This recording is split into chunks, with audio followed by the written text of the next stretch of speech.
The land stretches without edges, a horizon erased by heat and distance.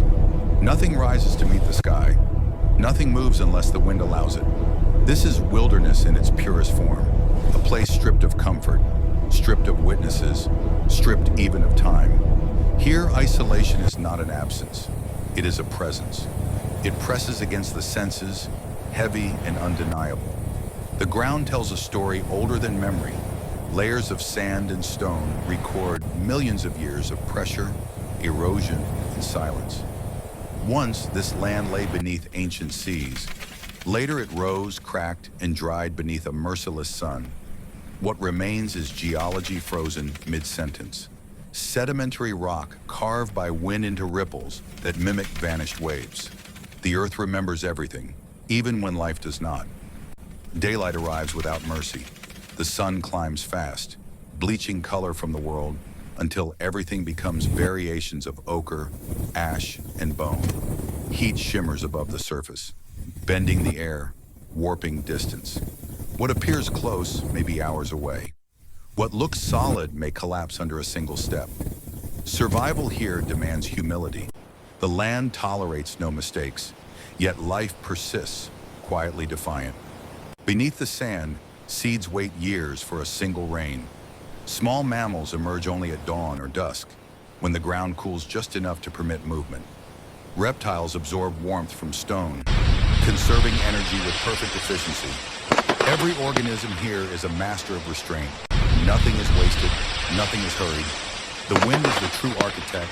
It sculpts dunes grain by grain, dismantles cliffs molecule by molecule. Over centuries, it can erase mountains. Over minutes, it can bury tracks, erase evidence, and return the land to anonymity. In this wilderness, nothing wants to be remembered. Clouds are rare, but when they appear, they transform the sky. The earth remembers everything, even when life does not. Shadows race across the ground. Temperature drops suddenly. The earth remembers everything, even when life does not. That may never arrive. When storms do break, they are brief and violent. Rainfall measured not in abundance, but in impact. Water strikes hardened earth and vanishes almost instantly, swallowed or evaporated, leaving behind only the promise of life. At night, the land exhales. Heat escapes back into the sky, and silence deepens. The stars emerge with startling clarity, unfiltered by moisture or light. The Milky Way stretches overhead like a wound torn through the darkness. In this isolation, the universe feels uncomfortably close. The sky does not decorate the land, it dominates it. Temperatures plunge, stone contracts, metal would crack here. Animals retreat into burrows or crevices, hiding from the cold as fiercely as they hide from the sun. The desert reveals its paradox, a place defined by heat that can freeze without warning.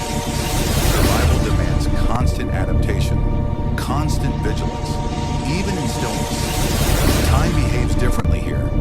Without landmarks, without human noise, hours bleed, days bleed together. Seasons pass subtly, marked not by color, but by wind direction, by the angle of light, by the rare migration of birds crossing overhead.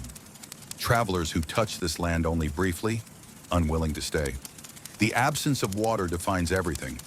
Rivers exist only as scars, dry channels carved deep into the earth by floods that arrive once in a generation.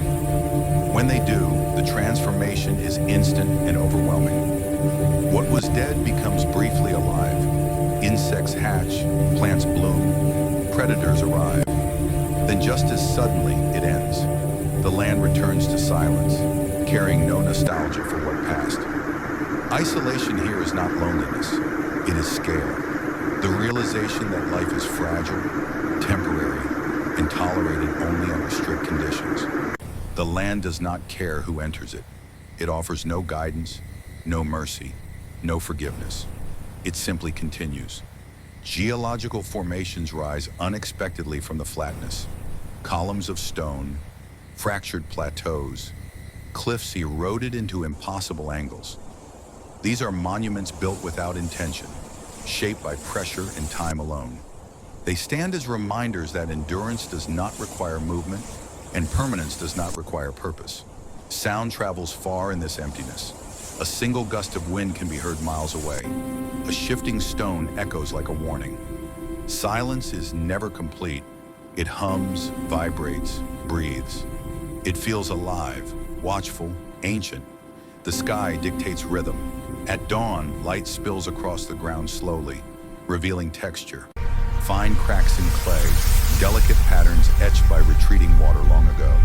At sunset, shadows stretch impossibly long, exaggerating every rise and hollow. The land appears theatrical, as if performing its own extinction and rebirth each day. This wilderness has no interest in being conquered. Attempts to tame it have always failed. Paths vanish, structures decay. What humans leave behind is slowly ground back into the soil. Isolation here is enforced, not chosen. The land insists on solitude, yet there is clarity in this emptiness. Without distraction, the sense is sharpened. Small changes matter. A distant dust plume signals movement. A shifting wind carries information. Life here is a conversation with the environment. Quiet, constant, unforgiving.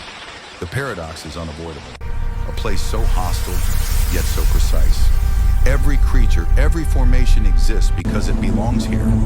Nothing is accidental. Nothing is excess. This is nature refined to its most essential form.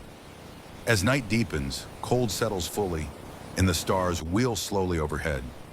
The land remains unchanged, indifferent. Isolation stretches in all directions, endless and complete. And in that vast, uncompromising silence, the wilderness offers its final truth. When everything unnecessary is stripped away, what remains is not emptiness, but endurance.